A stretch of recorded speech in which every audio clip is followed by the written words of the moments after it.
Talking to us. We'll start with the news that you're going back to training next week, which is, I suppose, it's big news for you, isn't it? Because you've had, 2 months or so training on your own, training at home, hopefully waiting for the go-ahead, and then to have an actual date where you're going to be able to see the rest of the players and get back to your day job. It must be a relief to you. Yeah, it's been a long 9 weeks. Usually we get the standard 6-7 weeks off, and you kind of have a date in your head when you're going back. You give your body 2-3 weeks to rest up, and then kind of the 1st of June you crack on with your running. But you know you've only got 3-4 weeks of running to get yourself a good base, and then you're meeting everyone up again. The problem we had this time is it was such a long time of not knowing when we're back. The question mark over, are we going to go back? Are we going to see each other? Players out of contract, are they going to get a new contract next year somewhere? Are they, so many questions and things that we couldn't give an answer to. So it's been difficult, and on the grass and around every day has been probably the hardest part of all this. Not knowing if you're doing it for the sake of just doing it and everything's going to get cancelled, or you're doing it because you're going to come back and play 9 games and you're going to come back very quickly and play 9 games. So there was always an element of don't rest up too much, because if we get called back at any time, we could be straight back into it. So the training has been quite physical and demanding for the 9 weeks. We've been given a week off every kind of 2-3 weeks. We've had a few days off to rest up. But in terms of that, it's been quite difficult training on our own. No teammates around you. No one, not so much so pushing you, but if you're running beside somebody, or you're running and chasing a ball, or you're trying to tackle somebody, there's always something in the human body that gives you that extra 10% to push, and it's just that little bit more difficult on your own in the morning time in a big open field or pitch, and doing it on your own. But thankfully now, we had the sort of Zoom call last week to say that these are the plans for next week. It looks like we're going to be back start of June, back in training. We have to be tested first, so the excitement is building. The light at the end of the tunnel is growing even brighter now, so it gives us all that extra momentum and extra motivation to go out and work even harder on the grass.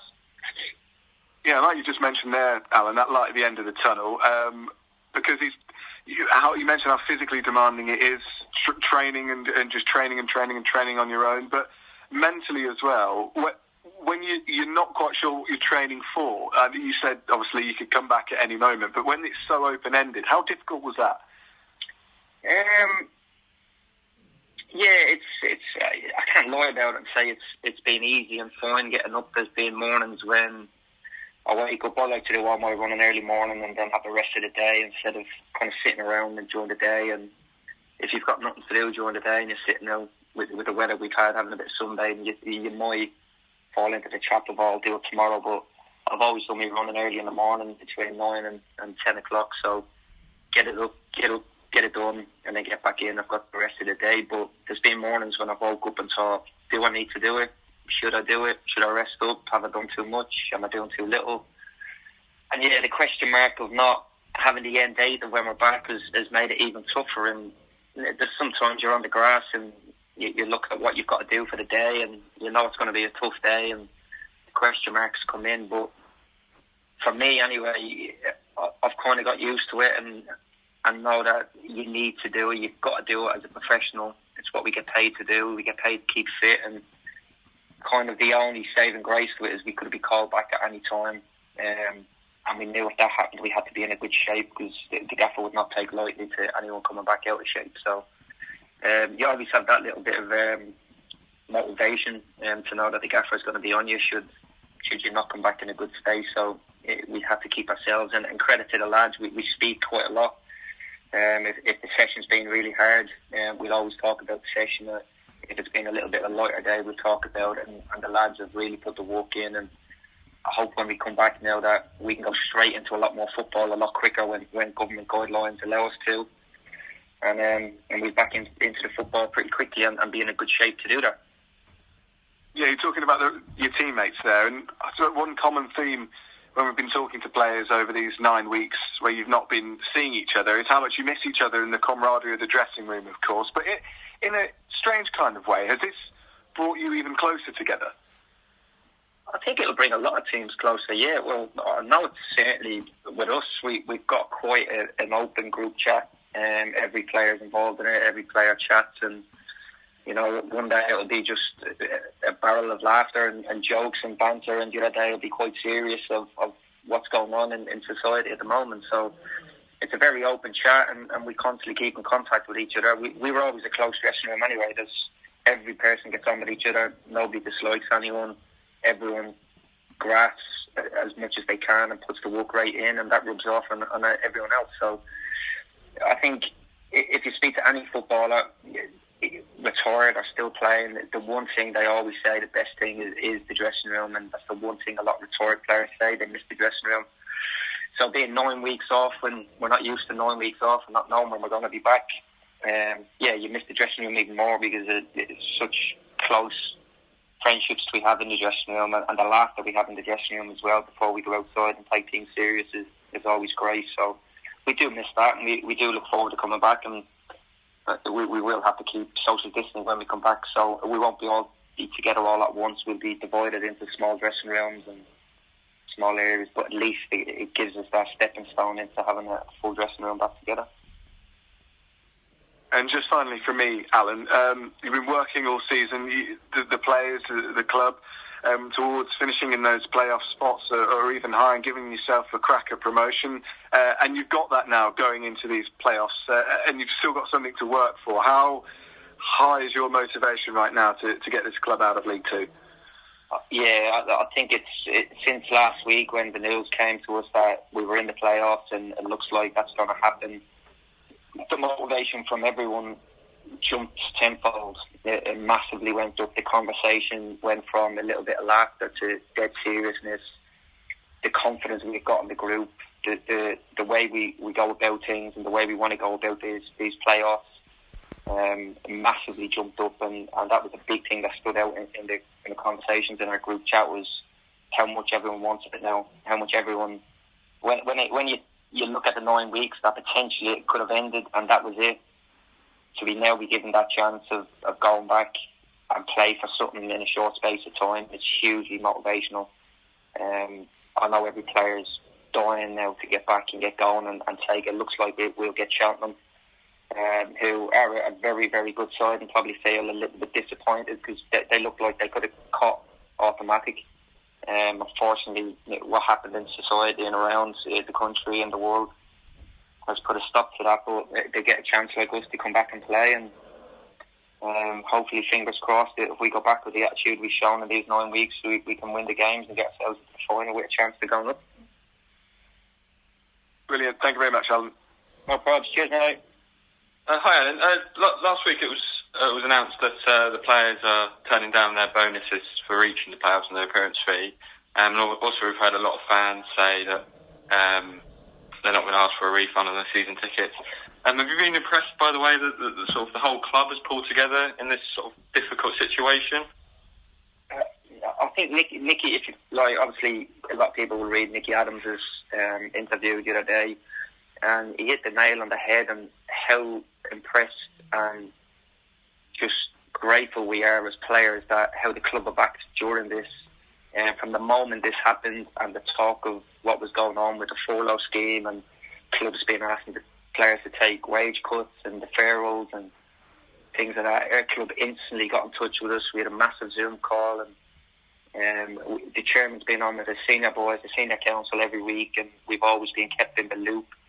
And little things like that go a hell of a long way with players, and we will be forever grateful with how they treated us, how they kept in contact with us. Everything's been open, everything's been truthful, and they've stuck to their word. And when the question got put to us last week, could we take our bonuses and not take them? There was a non-negotiable thing. We didn't even pause. Every one of us in the council straight away said, yeah, we're happy to do that. We think all the players will be happy to do that. And it only took a brief conversation in our main group chat when we asked the question, and everyone was, yeah, not a problem. You know, we've heard some not so many good stories going around, and some clubs and the way they treated their players and still are treating their players, and we'd hate for that to be in that position. So to be treated the way we have been, that's the absolute least we could do as a group of players. I think the main thing we need to do now is get the club promoted and I think that will show our gratitude even more. And you know, the biggest thank you could give to the chairman, to the gaffer, to everyone involved in the club who's worked tirelessly behind the scenes to continue with everyone's wages and paying people and just being honest with people. So that's our main aim, is to do that. And if we can go and do that, I think it'll go a hell of a long way in saying thank you to the club. Yeah, and just on that, it must be also quite reassuring for you personally and for other players, because this is obviously an uncertain time for a lot of people all around the country, and that includes footballers. Quite a few, obviously, out of contract this summer. So the way the club have handled it and the way they've been in constant communication, has that been quite reassuring for you and your teammates? Yeah, well, from the very start, like I said, the club are in contact to say, listen, players will be put on furlough, but you will receive 100% of your contracts will be honoured. Every single person's contract is going to be honoured 100%. And we won't be stepping away from that. That was our commitment to you when we signed the contract, and we'll continue that commitment to you as players. So, yeah, you get a lot more reassured, because there was a lot of chat in we all know other players in different clubs, and you're hearing stories coming back of what owners or chairmen or people are trying to make players do or ask players to do, and we didn't want to do that as a group of players and hope that never came to us, and thankfully it didn't. Very early on we knew the chairman was excellent and honest with how he was going about his business, and yeah, we're very grateful to that. So we got reassured very early, and I think it made people relax a lot more and maybe work harder and graft harder, because they know the club have done that to us, so we've got to show our gratitude to them in the best way possible, which is keep them fit and playing the best football we can play. Yeah, and just finally on the season itself, obviously there were a lot of rumours about how the season might be settled and it might be abandoned or null and void, or what they've chosen to do is points per game. Do you feel they've reached a sensible and correct solution to sort of try and keep to the usual rules as much as possible and play the playoffs as well? Yeah, I think the problem we've got at the moment is it's never happened before to anybody in their lifetime before, so nobody knew what the right way was to do it. Nobody knew the answers, from government down to football clubs, down to business owners, to society itself. Nobody knows what the right way to do.